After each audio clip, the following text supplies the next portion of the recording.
Amazing Uttarakhand में आपका बहुत बहुत स्वागत है। दोस्तों, पिछले अध्याय में हमने सीखा था कि कैसे झूसी के राजकुमार सोमचंद ने काली कुमाऊं अर्थात चंपावत में चंद वंश की नींव रखी थी। चंदों के एक लंबे शासन के बाद उनके एक अयोग्य राजा वीड़ाचंद को हराकर स्थानीय खसों ने चंदों के शासन का अंत किया और खस शासन की नींव रखी। खसों ने कुल 200 वर्षों तक शासन किया और इस काल को खस या खसिया काल या खस क्रांति नाम दिया गया था। 200 वर्षों के बाद वीरचंद के नेतृत्व में चंदों ने चंपावत पर आक्रमण कर खसों को पराजित किया और इस प्रकार चंद वंश की पुनः स्थापना की। इस युद्ध में खस राजा सोनपाल या सौपाल मारा गया और चंपावत में पुनः चंद वंश की स्थापना हुई। आज हम वीरचंद से आगे चंद इतिहास का अध्ययन करेंगे।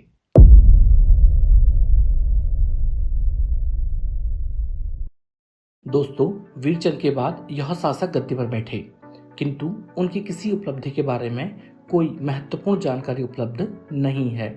बस त्रिलोकचंद के विषय में मात्र इतना ही ज्ञात है कि उसने छकाता क्षेत्र को अपने राज्य में मिलाया और भीमताल में एक किले का निर्माण कराया। गौला तथा कोसी नदियों के मध्य भाबर से उत्तर का पहाड़ी क्षेत्र छकाता कहलाता है। इसके अतिरिक्त इसी समय सन 1191 में नेपाल के शासक अशोक चल्ल का उत्तराखंड पर आक्रमण हुआ।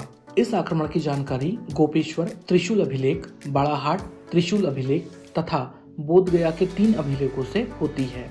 इस आक्रमण के बारे में हम बाद में अलग से तथा विस्तार से अध्ययन करेंगे। यदि बी.डी. पांडे द्वारा दी गई तिथि को ठीक माने तो नानकी चंद के काल में यह आक्रमण हुआ होगा, लेकिन ऐसा निश्चित रूप से नहीं कहा जा सकता है। अभयचंद धर्मचंद के बाद सन 1344 में अभयचंद चंपावत की गद्दी पर बैठा। यह चंद वंश का प्रथम शासक है, जिसके संबंध में प्रामाणिक जानकारी स्वयं इसके अभिलेखों से प्राप्त होती है। श्री कटौज के अनुसार इसने चंपावत तथा निकटवर्ती क्षेत्रों में अनेक अभिलेख स्थापित कराए थे। पुत्र रत्न की प्राप्ति हेतु इसने अपना एक अभिलेख चंपावत के निकट मानेश्वर नौली में भी स्थापित किया था। अभयचंद के बाद गरुड़ ज्ञानचंद गद्दी पर बैठा। गरुड़ ज्ञानचंद के काल से चंद शासकों की शासन की तिथियां स्पष्ट होने लगती हैं। सेरा खड़कोट ताम्र अभिलेख में ज्ञानचंद को राजाधिराज महाराज कहा गया है। एटकिंसन के अनुसार अयोग्य उत्तराधिकारियों के कारण इसके काल तक तराई भाबर का प्रदेश चंदों के हाथों से निकल गया था। यह क्षेत्र मधुआ या मडुआ की माल कहा जाता था। इन इलाकों पर अपने अधिकार की पुष्टि के लिए ज्ञानचंद सन 1410 या 1412 में दिल्ली के बादशाह महमूद तुगलक या दौलत खां लोदी से मिलने पहुंचा। वहां उसका स्वागत किया गया और उसे बादशाह के साथ आखेट के लिए जाने की अनुमति मिल गई। शिकार के दौरान ज्ञानचंद ने अपने तीर से एक ऐसे गरुड़ को मार डाला जो अपने पंजों में एक सर्प को लेकर उड़ रहा था। उसके इस कौशल से प्रसन्न होकर राजा ने उसे गरुड़ की उपाधि तथा मडवा की माल अर्थात तराई भाबर के क्षेत्र पर अधिकार का फरमान दे दिया। कुमाऊं लौटकर सबसे पहले मडवा की माल पर अधिकार किया गया, किंतु कुछ समय पश्चात संभल के मुस्लिम सूबेदार ने तराई क्षेत्र पर अधिकार कर लिया था। अतः गरुड़ ज्ञानचंद ने अपने योग्य सेनापति नलू या नीलू कठायत को तराई पर अधिकार करने के लिए भेजा। नीलू कठायत तराई क्षेत्र को मुक्त कराने में सफल रहा। उसकी इस सफलता से चंद राज्य में बहुत प्रसन्नता फैल गई। खुश होकर राजा ज्ञानचंद ने नीलू कठायत को कुमाऊनी सिरोपा सम्मान के वस्त्र के रूप में दिया। आप इसे कुमाऊनी खिल्लत भी कह सकते हैं। इसके अतिरिक्त भाबर में कई गांव तथा ध्यानीराव क्षेत्र में 12 जिला भूमि रौत के रूप में दी गई एवं उसके गांव कपरौली में उसकी वीरता की प्रशंसा वाली एक तख्ती भी लगाई गई। चंद काल में वीरता का प्रदर्शन करने वाले सैनिक को रौत के रूप में भूमि दी जाती थी। कमले गांव का एक चंद दरबारी जस्सा सिंह नीलू कठायत से बहुत ईर्ष्या करता था, इसलिए उसने चतुराई से राजा द्वारा नीलू कठायत को इनाम के रूप में तराई का सूबेदार नियुक्त कराया। वैसे तो राज्यपाल का पद मिलना एक गौरव की बात थी, लेकिन उस समय तराई में वर्षा काल में जानलेवा मलेरिया का प्रकोप होता था। वहां जाना आत्मघाती माना जाता था, इसलिए वहां कोई नहीं जाना चाहता था।